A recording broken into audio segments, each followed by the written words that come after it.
कर्णघूर्णद्विरेफा अवलिकलितकपोलोद्दानदामाभिरामम्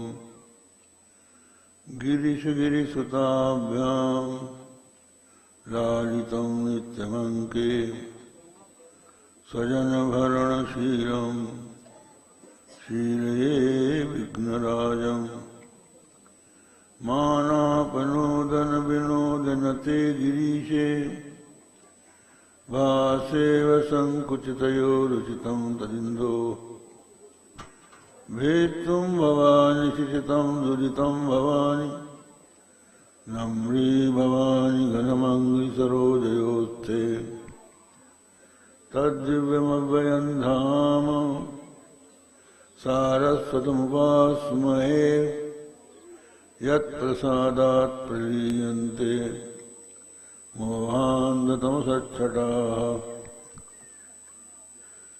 श्रीराम जय राम जय जय राम।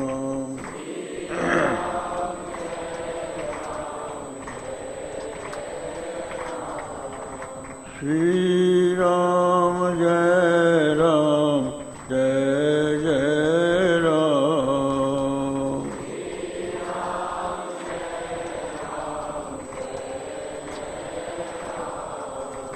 श्री राम जय राम जय जय राम।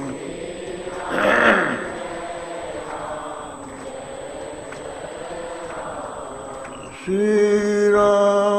जय राम जय जय राम।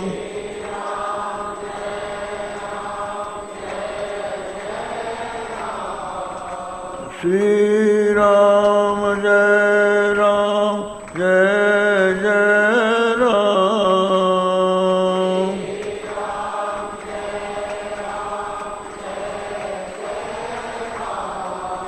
श्री राम जय राम जय जय राम।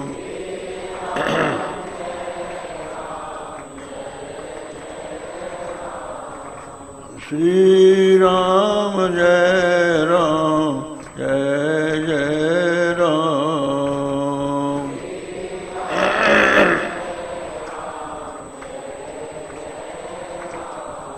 धर्म की अधर्म का प्राणियों में विश्व का गौ माता की गोहत्या हर हर महादेव। समुपस्थित विद्वद्वृंद, देवियों सज्जनों, देवी भागवत की परम पवित्र कथा आप सुन रहे हैं। भगवती राजराजेश्वरी जगदम्बा सबकी आराध्या हैं। सब देव उन्हीं की आराधना करते हैं। उन्हीं की शक्ति से शक्तिमान होकर समस्त कार्य करते हैं। इसलिए आपने देखा होगा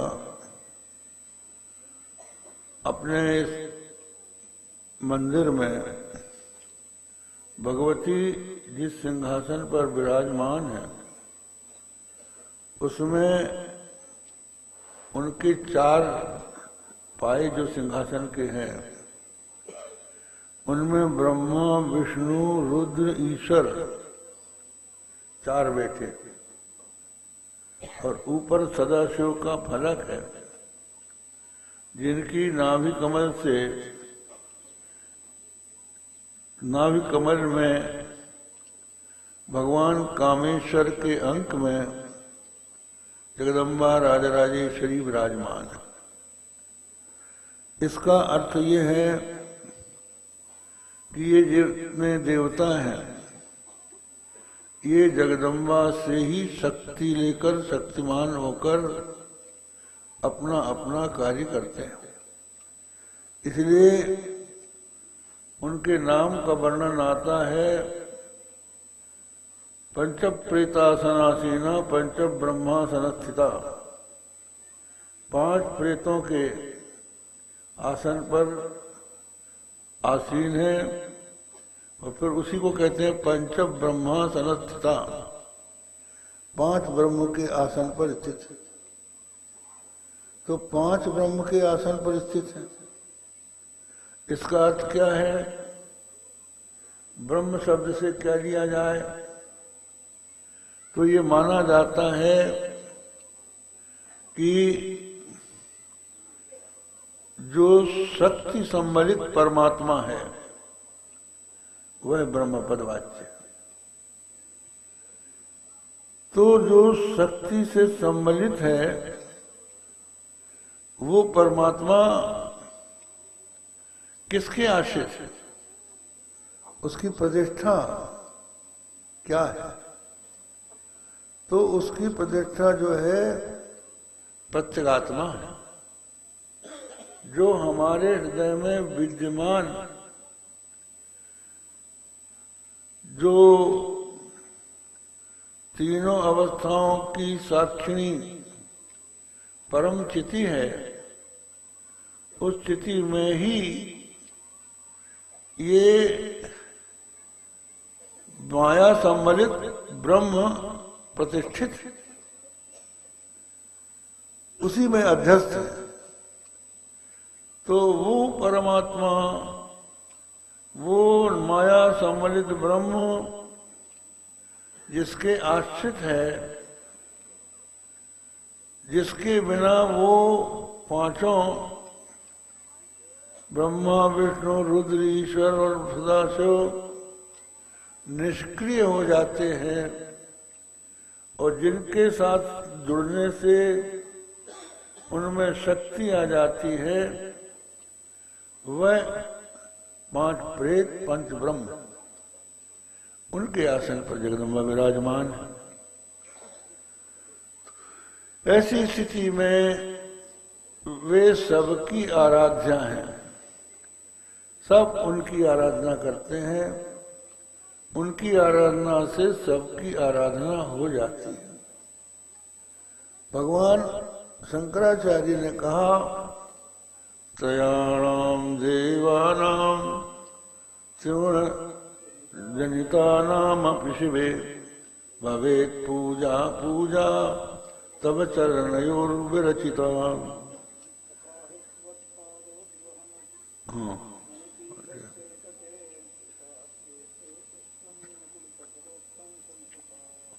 तो इसका अर्थ ये हुआ कि जब 3 देवता हैं, जब देवी रजोगुण को स्वीकार कर लेती हैं तो ब्रह्मा उत्पन्न हो जाते हैं, सत्वगुण को स्वीकार करके विष्णु बन जाती, तमोगुण को स्वीकार करके रुद्र बन जाती हैं।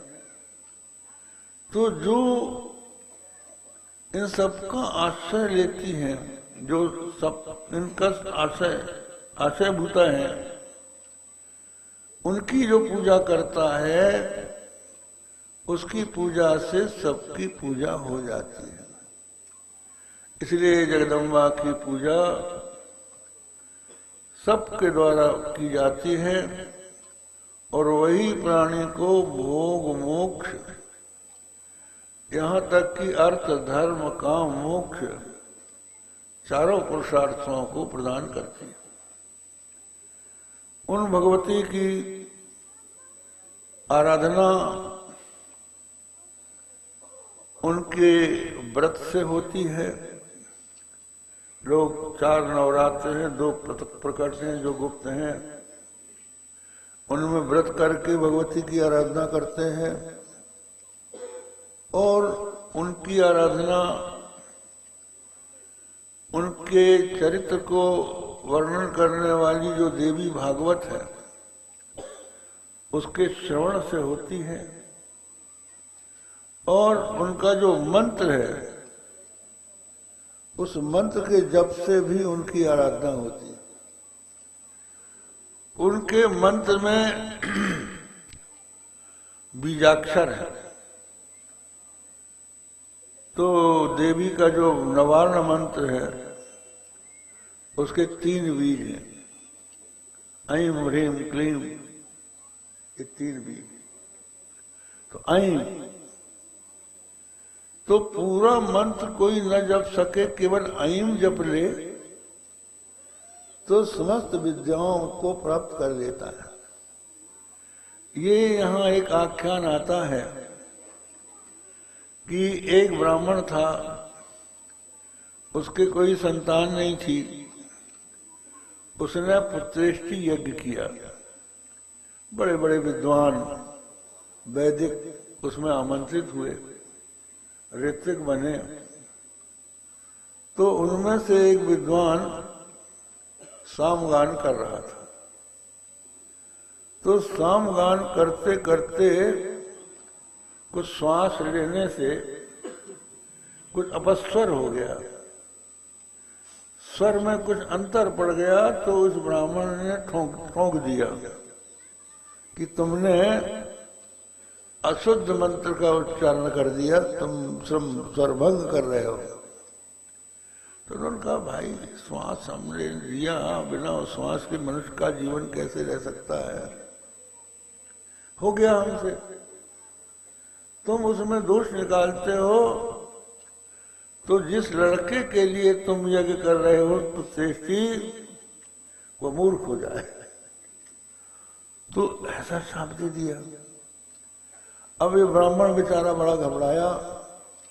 उन्होंने कहा कि मूर्ख लड़का किसी काम का नहीं, मूर्ख की पूजा नहीं करना चाहिए, मूर्ख को श्राद्ध में नहीं बुलाना चाहिए, जो संध्या न करे, गायत्री न जपे, वेद न पढ़े, उस ब्राह्मण का मूल्य ही क्या है। तो वो विद्वान की चरणों में गिरा, कहने लगा, महाराज आपने श्राप दे दिया, हमारे अगर मूर्ख पुत्र होगा तो हम उस पुत्र से तो बिना ही पुत्र के अच्छे। ये माना जाता है कि अगर बेटा बुद्धिमान हो, गुणवान हो, तब तो बेटा ठीक है, और अगर बेटा हो और मूर्ख हो तो उससे तो बने बेटे के अच्छा है। तो हम आपकी शरण में आए हैं, आप अनुग्रह कीजिए। तो उन्होंने कहा, ठीक है, तुम्हारा बेटा बाद में बुद्धिमान हो जाएगा।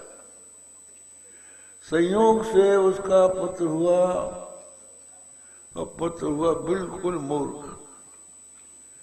उन्होंने उसको वेद पढ़ाने का प्रयत्न किया, संध्या करने का उपदेश दिया, लेकिन वो कुछ ग्रहण ही नहीं करता था। हारे वो पिता पढ़ाई, पिता पढ़ा के हार गया। 12 साल हो गए, लेकिन ये कुछ नहीं पढ़ा। तो माता पिता ने उसको घर से निकाल दिया। अब ये घर से निकल गया, कहाँ जाए? तो गंगा किनारे एक पर्णकुटी बनाकर उसमें रहने लगा, कंदमूल फल खाकर अपना जीवन बिता रहा था। अपनी मूर्खता से उसको भी दुख था। कई वर्ष बीत गए। तो गंगा के किनारे के जंगल में बड़े बड़े पहाड़, ये जंगल में तो जीव जंतु रहते ही नहीं। तो एक जंगली सुअर था। तो शिकारी एक आया, उस शिकारी ने उस जंगल के सुअर को बाण मारा। वो बाण मारा तो वो बेचारा खून से लथपथ होकर इनका जो आश्रम था वहां आया। उसको देख के इनके मुंह से निकला आई आई। तो ऐम जो है भगवती का बाग बीज, तो पूरा नहीं निकला, स्वाद नहीं आया, आई केवल उसके मिला, इसी से भगवती प्रसन्न हो गए। तो इसकी मूर्खता दूर हो गई। तो वो शिकारी आया और उसने कहा कि महाराज इधर से सुअर निकला है क्या, आप बता दीजिए। हमारे परिवार के लोग भूखे हैं, शिकार के बल पर ही उनका जीवन है, तो आज हमको ये शुक्र मिला है तो हम इसको मार के इसका मांस ले जाएंगे, अपने बाल बच्चों को खिलाएंगे, आप बता दीजिए किधर गया है। तो इन्होंने सोचा कि यदि अगर हम बताएंगे कि इधर है, हमारे आश्रम में है, तो बेचारा सुअर मारा जाएगा, और नहीं बताएंगे तो इसके परिवार के लोग भूखे रह जाएंगे। क्या करें? अच्छा, उसका नाम था सत्यव्रत, सत्य ही उसका नाम था, सत्यव्रत उसका नाम था। तो व्याध ने कहा कि सत्यव्रत हो, सत्य ही बोलो। तो उसने कहा कि देखिए, जो देखता है वो बोलता नहीं है, और जो बोलता है वो देखता नहीं। आंख देखती है तो वो बोलती नहीं, और जीभ बोलती है, आंख वो देखती नहीं है, तो हम क्या बताएं। तो इस तरह का जिसने वर्णन किया वो भगवती की कृपा से विद्वान बन गया। फिर एक स्थान पर किसी ब्राह्मण ने बहुत बड़े विद्वानों को बुलाया और कहा कि जो सबसे अधिक विद्वान होगा उसको हम अपनी कन्या देंगे। तो ये वहां पहुंच गया, उन सब विद्वानों के सामने इसने अपना वैदुष्य प्रकट किया, इसको कन्या की प्राप्ति हुई और वहां से सब कुछ धन संपत्ति उसको मिली, माता पिता की सेवा की। इस तरह से भगवती के एक बीज मंत्र के प्रभाव से सत्यव्रत का कल्याण हो गया। दूसरी कथा एक आती है, भगवती का एक बीज मंत्र है क्लीम, क्लीम बीज है। क्लीम और क्रीम दो बीज मंत्र होते हैं। तो काली का जो बीज मंत्र है वो क्रीम है, और कृष्ण का जो बीज मंत्र है वो कामराज बीज क्लीम। ये भगवती का भी बीज है, जो नवारण मंत्र है उसमें ऐं ह्रीं क्लीम आता है। तो ककार में और रकार में भेद नहीं है, रलियोर अभेदा, इसलिए क्लीम और क्रीम दोनों एक अर्थक है।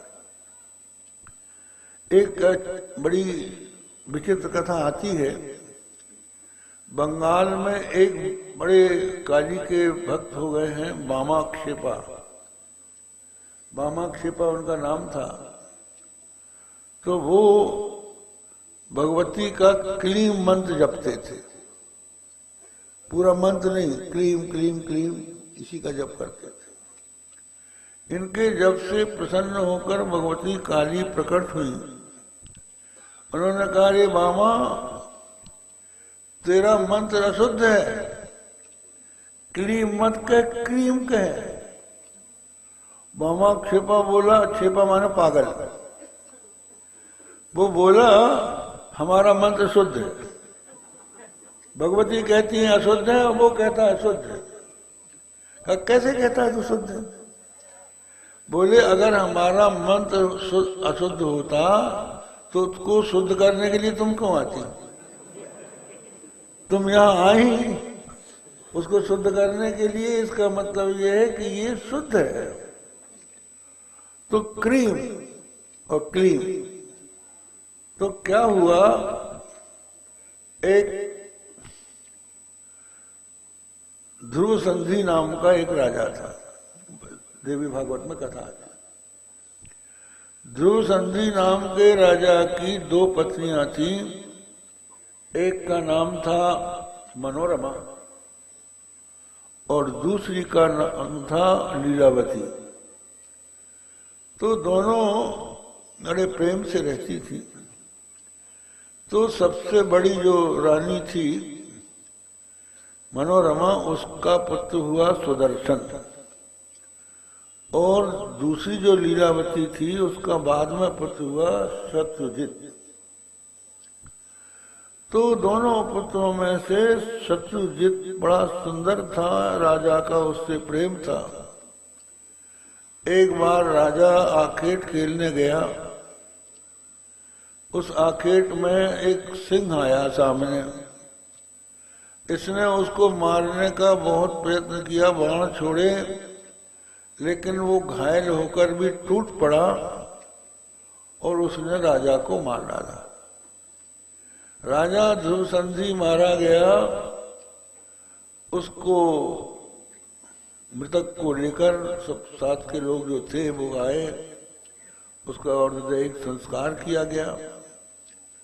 अब प्रश्न आया कि उस राजा के उत्तराधिकारी के रूप में किसको बनाया जाए।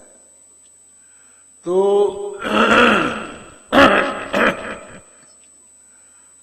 जो मनोरमा का पिता था उसका नाम था वीरसेन, और जो लीलावती का पुत्र था उसका नाम था युधाजित।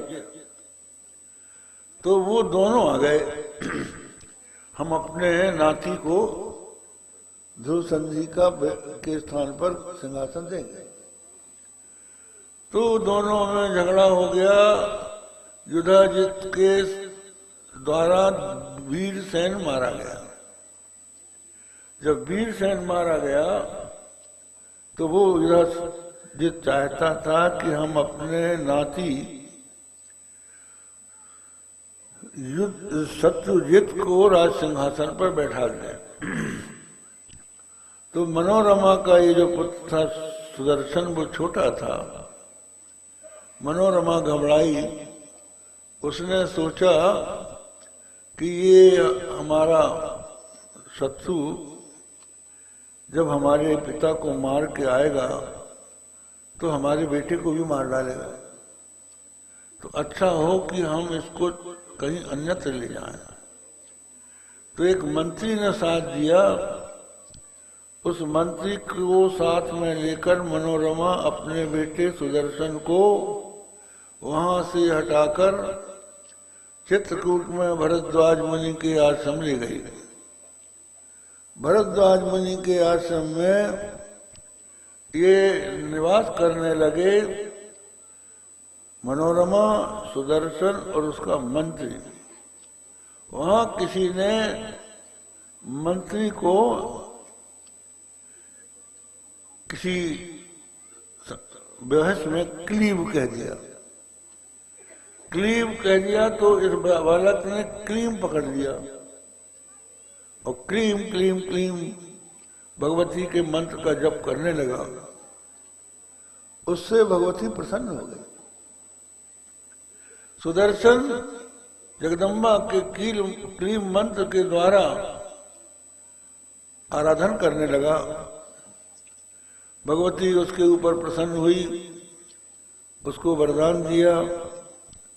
इधर क्या होता है कि युधाजित को ये पता लग जाता है कि मनोरमा सुदर्शन को लेके भरद्वाज मुनि के आश्रम में गई है। तो वो वहां पहुंच गया सेना लेके, और भरद्वाज मुनि से कहा कि सुदर्शन को हमें सौंप दो, हम उसको जीवित नहीं छोड़ेंगे। क्योंकि उसको डर था कि कहीं सुदर्शन बचा रहा तो मेरे बेटे का राज छीन लेगा। तो मुनि भरद्वाज से कहा कि आप हमको मनोरमा और सुदर्शन सौंप दीजिए। तो उन्होंने कहा भाई ये तो नहीं हो सकता, शरणागत का त्याग करना उचित नहीं है। ये हमारी शरण में आए हैं, आप इनको ले जाइए अगर आप में ताकत हो तो, अपनी शक्ति से ले जाइए। तो युधाजित ने अपने मंत्री से परामर्श किया। उसने कहा ये मुनि है भाई, इनमें शक्ति बहुत बड़ी है, तुम्हारी ताकत काम नहीं करेगी। उसने एक कथा सुनाई कि विश्वामित्र जी एक बार वशिष्ठ जी के आश्रम में गए। विश्वामित्र उस समय राजा थे, क्षत्रिय थे उस समय, बाद में ब्राह्मण बने। तो वो राजा अपनी सेना के सहित आखेट खेलते हुए वशिष्ठ जी के आश्रम में पहुंचे। तो वशिष्ठ जी ने उनके पास नंदिनी कामधेनु की बेटी थी, उसके प्रभाव से राजा विश्वामित्र का और उनकी सेना का स्वागत किया। तो वो प्रसन्न हो गया और उसने कहा, आप जंगल में रहते हैं, आपके पास इतनी संपत्ति कहाँ से आ गई? उन्होंने कहा, मेरे पास संपत्ति नहीं है, मेरे पास एक गऊ है जिसका नाम नंदिनी है, कामधेनु की पुत्री है, उसी के प्रभाव से हमने आपकी सेवा की है। तो बोले, तुम्हारे जैसे पंडित दरिद्र आदमी के पास गऊ शोभा नहीं देती, ये तो राजा की चीज है, हम इसको ले जाएंगे। उन्होंने कहा, देखिए राजन, हमारे पास केवल अपनी जीविका का एकमात्र साधन ये गऊ है, इसी से हम अग्निहोत्र करते हैं, इसी से हम आए गए का स्वागत करते हैं, ये तुम ले जाओगे तो हमारे पास क्या रह जाएगा? उसने कहा, कुछ नहीं, हम ले जाएंगे। उसने उस कामधेनु की बेटी को पकड़कर रस्सी गले में बांध के खींचना शुरू किया। कामधेनु की बेटी वशिष्ठ जी की तरफ देखकर रोई, कहने लगी कि आप मुझे क्यों छोड़ रहे हो, मैं तुम्हें छोड़ के कहीं नहीं जाना चाहती। वशिष्ठ जी बोले, हम क्या करें, विवश हैं, राजा जबरदस्ती ले जा रहा है। तो उसने क्रोध किया, उसके नथनों से बहुत से म्लेच्छ निकले और उन्होंने विश्वामित्र जी की सेना के ऊपर आक्रमण कर दिया, लेकिन विश्वामित्र की सेना ने उनको मार डाला। अब विवश हो गई कामधेनु की बेटी। जब विश्वामित्र ले जाने लगा तो वशिष्ठ जी ने दंड उठाया और ऐसा मंत्र पढ़ा कि विश्वामित्र के हाथ पैर जकड़ गए और सेना का मलमूत्र रुक गया, सब स्तंभित हो गए। अब वशिष्ठ जी के सामने गड़गड़ाया विश्वामित्र की, हमें छोड़ दो, हमें छोड़ दो। तो वशिष्ठ जी ने कहा, चुपचाप चले जाओ।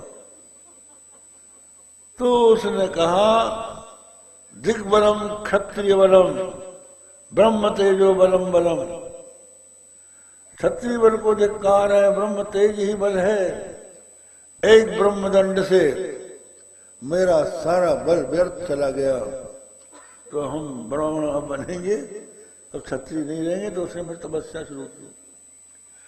तो कहने का मतलब यह है कि ये जो भरद्वाज मुनि है, मंत्री ने बताया कि अगर जबरदस्ती करोगे तो जो विश्वामित्र की दशा हुई वो तुम्हारी हो जाएगी, इसलिए चुपचाप चले जाओ। तो युधाजित वहां से चला गया। इधर क्या हुआ, एक ब्राह्मण अयोध्या गया, वहां एक सुबाहु नाम के राजा रहते थे। तो सुबाहु की एक बहुत सुंदरी कन्या थी जिसका नाम था शशिकला। शशिकला से उस ब्राह्मण ने सुदर्शन की प्रशंसा की, उसके सौंदर्य का वर्णन किया, उसके गुणों का वर्णन किया। तो शशिकला ने मन में उसी को अपना पति बनाने का निश्चय कर लिया। इधर राजा सुबाहु ने अपनी कन्या के लिए स्वयंवर की रचना की। स्वयंवर की रचना हुई कि जिसके गले में ये जयमाला डाल देगी उसके साथ कन्या का विवाह हो जाएगा। तो देश देश के राजा आए, युधाजित भी आ गया अपने बेटे के साथ। तो अब सब राजा आसन पर बैठे, भाई अब कन्या को बुलाओ। तो शशिकला से उसकी माता ने कहा कि बेटी चलो स्वयंवर में, जिसको तुम ठीक समझो उसके गले में जयमाला डाल दो।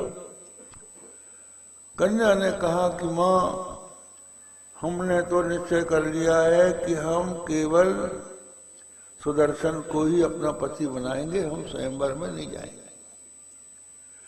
माँ ने अपने पति से कहा कि शशिकला नहीं जाना चाहती, तो सुबाहु ने अपनी बेटी को समझाया कि बेटी ऐसा मत करो, ये सब राजा आ गए हैं, अगर तुम नहीं जाओगी तो ये सब के सब मिलके हमें मार डालेंगे, ये बलशाली हैं। उन्होंने कहा कुछ भी हो, मैं स्वयंवर में कहीं किसी को देखने नहीं जाऊंगी, मैं तो केवल सुदर्शन से ही विवाह करूंगी। इधर सुदर्शन को ये पता लगा, शशिकला ने संदेश भेज दिया, तो उसको भगवती ने रथ दे दिया था, तो वो रथ में बैठ के जाने लगा। माँ मनोरमा बोली कि बेटा मत जा, वहां बड़े बड़े राजा आएंगे, युधाजित भी आएगा, हो सकता है तेरी मृत्यु हो जाए। उसने कहा चाहे कुछ भी हो जाए मैं तो जाऊंगा। तो मनोरमा भी रथ में बैठ गई, साथ में गए।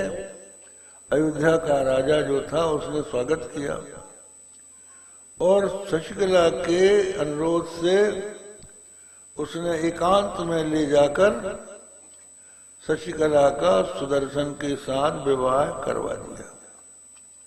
अब विवाह जब हो गया तो पता लगा राजाओं को, तो कुछ राजाओं को तो उन्होंने समझा दिया, लेकिन बहुत से न माने। बहुत बड़ा दहेज शशिकला को राजा सुबाहु ने दिया। वो वहां से विदा होके चित्रकूट की ओर जा रहा था कि इतने में युधाजित अपने मित्र राजाओं के सहित आ गया और उसने इनको मारना चाहा। राजा सुबाहु की भी सेना आ गई, युद्ध होने लगा। युद्ध में जब राजा सुबाहु की सेना निर्बल होने लगी तो जगदम्बा साक्षात प्रकट हो गई। जगदम्बा ने प्रकट होकर भयंकर युद्ध किया अपनी योगिनियों के साथ, और युद्ध में उस युधाजित को और शत्रुजित को मार डाला। इस तरह से भगवती ने सुदर्शन की रक्षा की और कहा तुम अयोध्या जाओ और अयोध्या में जाकर सिंहासन पर आरूढ़ हो जाओ। तो फिर वो अयोध्या गया, वहां जाके सिंहासन पर बैठा। इधर अयोध्या में भगवती की स्थापना हुई और राजा सुबाहु के भी नगर में भगवती की आराधना हुई। तो क्लीम बीज के जप से ये भगवती की आराधना का प्रभाव इतना हुआ कि सुदर्शन का खोया हुआ राज्य उसको पुनः प्राप्त हो गया। तो ये भगवती के मंत्र का महत्व है। और इसी तरह से भगवती दैत्यों को मारती। एक कथा आती है देवी भागवत में महिषासुर की, दुर्गा सप्तशती में भी आप पढ़ते हैं। रंभ करम दो दानव थे। कश्यप की दो पत्नियां ऐसी थी जिनसे असुर जन्म लेते थे, एक दिति और दूसरी धनु। दिति से दैत्य होते थे और धनु से दानव होते थे, और ये दुष्ट होते थे। प्रश्न ये आता है कि देवता और दानव दोनों ही जब कश्यप के पुत्र थे, भाई भाई थे, तो दैत्य दानव क्यों बुरे माने जाते हैं और भगवान विष्णु देवताओं का पक्ष क्यों करते हैं? दैत्यों में क्या गड़बड़ी है? कुछ में कोई कमी नहीं है, बाप दोनों का कश्यप। बात यह है कि देवता जो अपना स्थान प्राप्त करते हैं, वे सत्कर्म करके करते हैं। जैसे इंद्र है, इंद्र वो बनता है जो 100 अश्वमेध यज्ञ करता है, इसलिए उसका नाम है शतक्रतु। और इसी तरह से जो देव बनते हैं वे यज्ञ यागादि से अपने पुण्य के फलस्वरूप उस लोक में जाते हैं। तो ये उनका वैध मार्ग है। वैध रीति से जो अपना पद अर्जित करता वो न्यायोचित है। और ये दैत्य क्या करते थे, दानव क्या करते थे? ये दानव यज्ञ यागादि न करके जबरदस्ती हड़पना चाहते थे ताकत के बल पर। तो ताकत के बल पर किसी का धन छीन लेना, किसी को अधिकार से च्युत कर लेना, ये बुरा काम है। आसुरी संपत्ति है। आसुरी संपत्ति और दैवी संपत्ति का वर्णन भगवत गीता में भगवान श्री कृष्ण ने किया है। तो दैवी संपत्ति क्या है? अभयम सत्व संशुद्धिर ज्ञान योग व्यवस्थिति दानम दमश्च यज्ञश्च स्वाध्याय तपार्जवम अहिंसा सत्यम अक्रोधा त्याग शांतिरपैशुनम दया भूतेशलो लुप्तम मार्दवम ह्रीर चापरम तेज क्षमा कृति शौच मद्रोहो नातिमानिता भवन्ति संपदम देवी अभिजातस्य भारत। अब है किसी से न डरना। जो व्यक्ति किसी का अनिष्ट नहीं चाहता उसको किसी से भय नहीं लगता। भय उसको लगता है जब कोई किसी से द्रोह करता है, किसी का अनिष्ट करता है, तो उसको उसी समय भय उत्पन्न हो जाता है कि ये बदला लेगा। जो किसी का अनिष्ट नहीं चाहता, सबका कल्याण चाहता है, जिसने ये संकल्प कर लिया है कि हम किसी को दंडित नहीं करेंगे, वो अभय रहता है। अभयम ये दैवी संपत्ति। सत्य संशुद्धि, अपने अंतःकरण को शुद्ध बनाना। अंतःकरण को शुद्ध कैसे? मन में जो रजोगुण तमोगुण के भाव हैं उनको दूर करें और सत्वगुणी भावों को मन में लाएं। मानस में लिखा है गोस्वामी तुलसीदास जी ने, कृषि निवारई चतुर किसाना जिमि बुध तजहि मोह मदमाना। चतुर किसान किसी को निवारते हैं। इधर अपने मध्य प्रदेश में नींदना कहते हैं।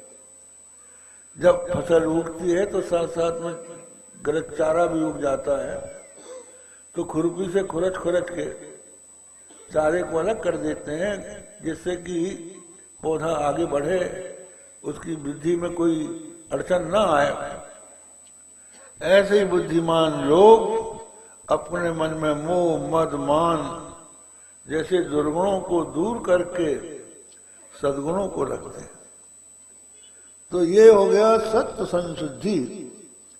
ज्ञान योग व्यवस्थिति, सत्संग के द्वारा परमात्मा का ज्ञान प्राप्त करना, वेदांत का श्रवण मनन निधिध्यासन करना, उसमें अपना मन लगाना, ये ज्ञान योग में व्यवस्थिति है। दान करना, अपने पास जो धन है उसको अच्छे काम में लगाना। धन का अर्जन करके मनुष्य को उसे अच्छे काम में लगाना चाहिए। हमारे यहाँ एक शुक्र नीति है, उसमें लिखा है कि मनुष्य को अपनी आय के 5 विभाग करना चाहिए। लिखा है कि जो कुछ आमदनी हो उसमें 1/5 धर्म में लगाया है। धर्माय यशतीर्थाय कामाय स्वजनाय च पंचधा विभजन वित्तम यामुत्र च मोदते। 1/5 धर्म में लगाए और 1/5 यश में लगाए, 1/5 अपने काम के लिए रखे, 1/5 मूलधन की रक्षा के लिए रखे और 1/5 दीन दुखियों की सेवा, अपने आश्रितों की सेवा, अतिथियों की सेवा के लिए रखे। तो जो व्यक्ति अपने धन का 5 विभाग करता है उसके लिए बता इहा मुत्र च मोदते। ये इस लोक में जब आप अपने धन का 5 विभाग करेंगे और बांट कर खाएंगे तो साथ के लोग भी आपके मित्र बनेंगे और आप दूसरों का हड़प के खाएंगे तो वो आपके शत्रु बन जाएंगे। इसलिए इस लोक में वो सुखी रहता है जो बांट कर खाता है, धर्म के काम में लगाता है। और धर्म के काम में लगाने से क्या होता है, आप देखिए जब मनुष्य संसार छोड़ के जाता है तो उसके साथ यहाँ से कुछ भी नहीं जाता। धनानि भूमौ पशवश्च गोष्ठे नारी गृहद्वारि जना श्मशाने देहश्चितायां परलोक मार्गे धर्मानुगो गच्छति जीवैका। जितना भी धन है वो यहीं धरती में रह जाएगा, बैंक का बैंक में रह जाएगा, पशु गोष्ठ में बंधे रह जाएंगे, स्त्री घर के दरवाजे तक पहुंचा के लौट जाएगी, स्वजन बंधु बांधव स्मशान तक जाएंगे, शरीर चिता तक जाएगा। उसके बाद जब आपकी यात्रा होगी परलोक की तो आपके साथ यहाँ से एक कौड़ी नहीं जाएगी, केवल आपके साथ आपका किया हुआ धर्म जाएगा। आप देखिए जब आप कहीं अपना घर छोड़ के बाहर जाते हैं तो पहले से प्रबंध कर लेते हैं कि वहां बाहर जाके हम कहाँ ठहरेंगे और क्या खाएंगे। आप देखिए आप लोग संक्रांति के पर्व पर नर्मदा स्नान करने जाते हैं तो वहां खाली हाथ नहीं जाते, कलेवा ले जाते हैं। वहां जाके आप वहां कर कलेवा करते हैं नहाने के बाद। तो क्यों, वहां आपका कौन है? आपके पास जो है वही तो काम देगा। तो इसी तरह से वहां जब परलोक में जाएंगे तो यहां से तो कुछ जाएगा नहीं। अब आप सोचिए जहां से आप चिट्ठी दे सकते हैं, मोबाइल से बात कर सकते हैं, मनी ऑर्डर कर सकते हैं, बैंक से व्यवस्था कर सकते हैं, वहां के लिए तो प्रबंध कर रहे हो। मरने के बाद कोई पता है कि कहाँ गए तुम? आपके दादे इस समय कहाँ हैं? कोई तार आया है आपके पास? वो कहाँ है? तो उनके साथ यहाँ से तो कुछ जाएगा नहीं।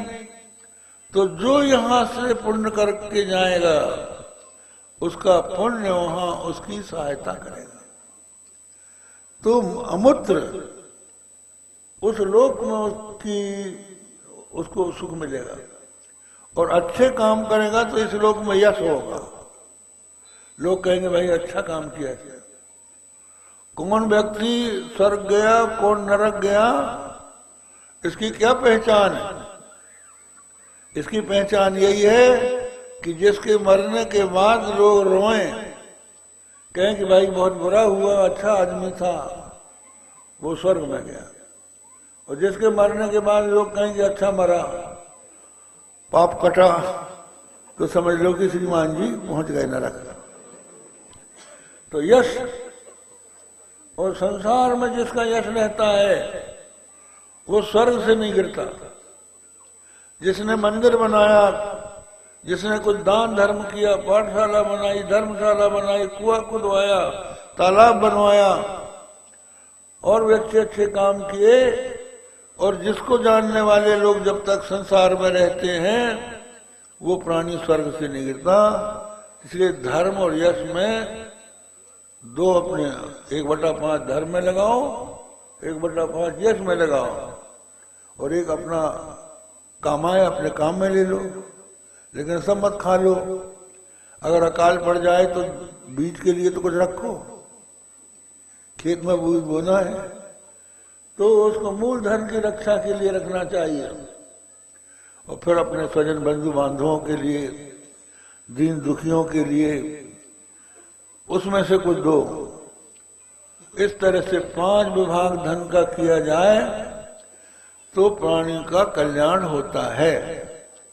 तो धर्म एक ऐसी वस्तु है जिसके द्वारा मनुष्य को परलोक में भी सुख प्राप्त होता है, और वो धर्म यदि आप सकाम भाव से करते हैं तब तो आपको स्वर्ग मिलेगा, और निष्काम भाव से करते हैं तो उससे आपका चित्त शुद्ध होगा। जब शुद्ध चित्त होगा तो भगवान को प्राप्त करने की इच्छा पैदा होगी। जैसा कि बताया काकुशुंड जी ने, मनस्ते सकल कामना भागी, केवल राम चरण लो लागी। सब कामनाएं मन से निकल जाएंगी और केवल भगवान के चरणों को प्राप्त करने की इच्छा रह जाएगी। तो धर्म से ये लाभ है। आप धर्म कर रहे हैं, तीर्थ यात्रा कर रहे हैं, दान कर रहे हैं, उसका फल क्या है? आपका हृदय शुद्ध होगा और उस शुद्ध हृदय में जिज्ञासा उत्पन्न होगी। परमात्मा को जानने की इच्छा उत्पन्न हो जाए तो समझ लो कि धर्म का फल हो गया। तो हम ये बता रहे थे कि देवताओं को जो स्वर्ग की प्राप्ति होती है उनके धर्म के फलस्वरूप होती है। तो एक आदमी खेती करके, नौकरी करके, व्यापार करके धन का अर्जन कर रहा है, धर्म के काम में लगा हुआ है, और कोई दूसरा जाके हड़प ले तो वो दैत्य। तो दैत्यों का काम क्या है? दंभो दर्पोभिमानश्च क्रोध। हाँ, दान की बात हम कर रहे थे। दानम दमश्च यज्ञ, दान, दम, यज्ञ, स्वाध्याय, तप, आर्जव, अहिंसा, सत्य, क्रोध, त्याग, शांति, चुगली न करना, और प्राणियों के ऊपर दया करना, लोभ न करना, कोमल भावना रखना, बुरे काम से लज्जा करना, चंचलता न रखना, ये देवी संपत्ति। आसुरी संपत्ति किसको कहते हैं? दंभो दर्पोभिमानश्च, दंभ करना। दंभ क्या चीज है? वेश, भाषा, क्रिया, चातुर्य आदि भी स्वमहत्व प्रकटनम दंभा। वेश, भाषा और क्रिया की चतुरता से दूसरों के सामने अपना महत्व प्रकट करना, इसी का नाम दंभ है। ये भागवत में आता है कि दंभ जो है कैसे पैदा हुआ। दंभ ये अधर्म का पुत्र है। दंभ और माया, धर्म की स्त्री थी मृषा, झूठ। मृषा धर्मस्य भार्या थी। धर्म की पत्नी भगवान ब्रह्मा जी के पीठ से धर्म की उत्पत्ति हुई, और उस धर्म का मृषा माने झूठ के साथ विवाह हो गया। है धर्म से,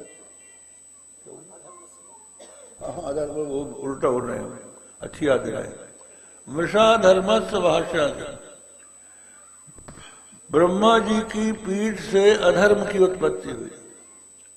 अधर्म का विवाह झूठ से हो गया, मृषा। और उस मृषा और अधर्म से दंभ और माया की उत्पत्ति हुई। हम दो, हमारे दो।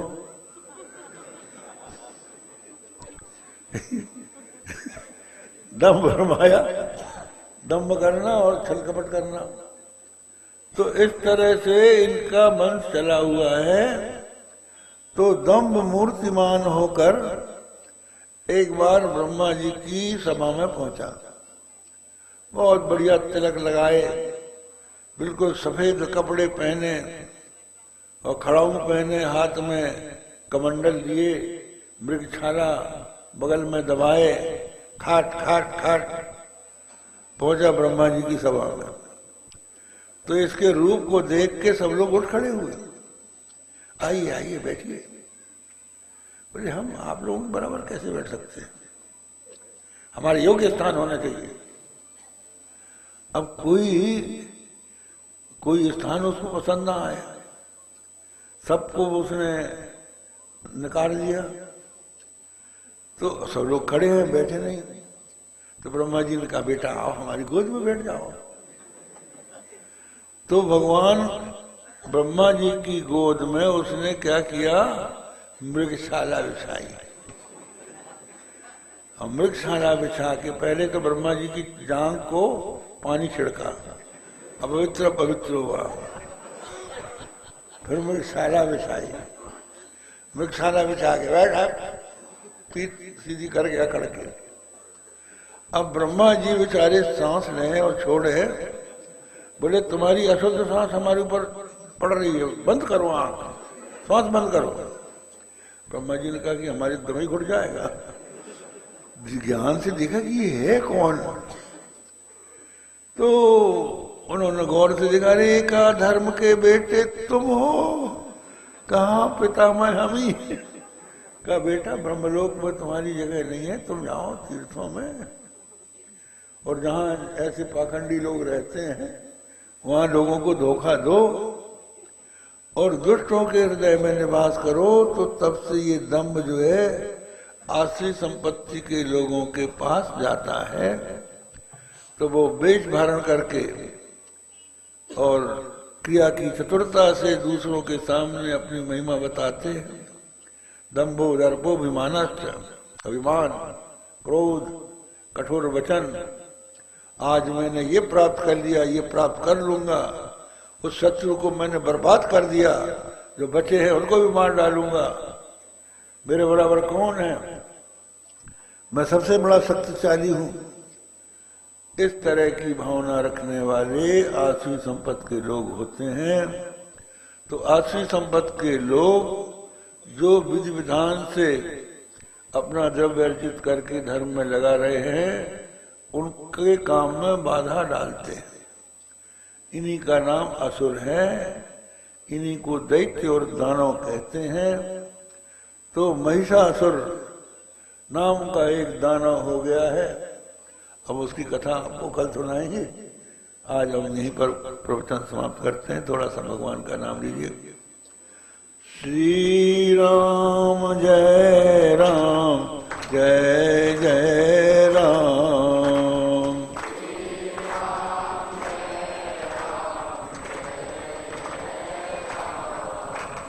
श्री राम जय राम, जय जय राम।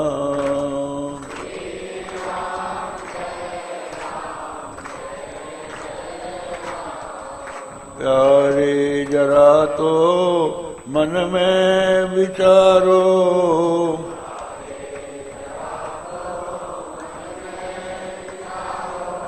क्या साथ लाए अरुले चलोगे।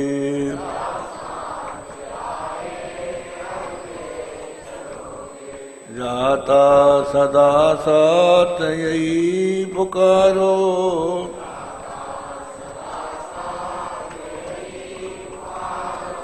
गोविंद दामोदर माधवेति।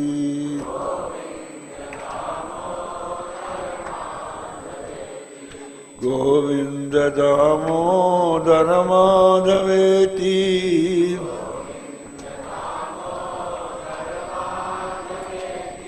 हे कृष्ण हे यादव हे सखेति।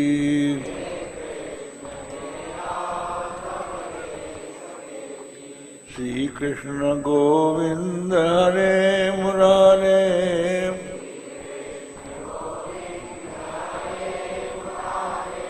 हे नाथ नारायण वासुदेव।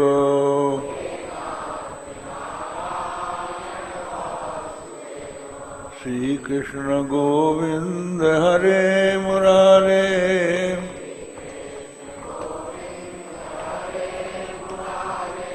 हे नाथ नारायण वासुदेव।